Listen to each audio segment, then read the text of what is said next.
Саламатсыздарбы, урматтуу депутаттар, урматтуу Алмаз Акынжанович. Менин бүгүнкү көтөрөйүн деген маселем Ош Сарыташ Эркештам жолундагы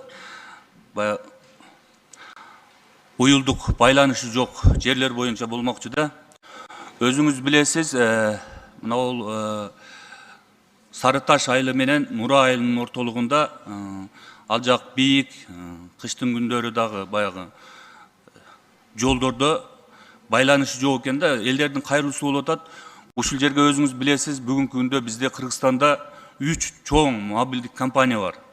Ошол жерге баягы база куруп берсе, антип жакшы болмокчу да. Себеби айтайын дегеним, ошол аралыкта билесиз, баягы кыштын күнү аябай суук болот, анан кийин унаалар бузулуп калат. Ал жерде миңдеген машиналар өтүп турат да. Ошол жерге бүгүнкү күндө элдер суранып жатат. Бүгүнкү күндө ошол жерге байланыш баягы мобилдик базаларын коюп берсе. Себеби алар башка жактан деле калктуу конуштардан эбегейсиз зор пайда көрүшөт. Ал баарыбызга эле маалым.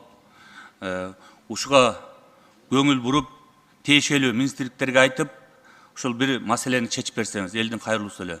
Чоң рахмат.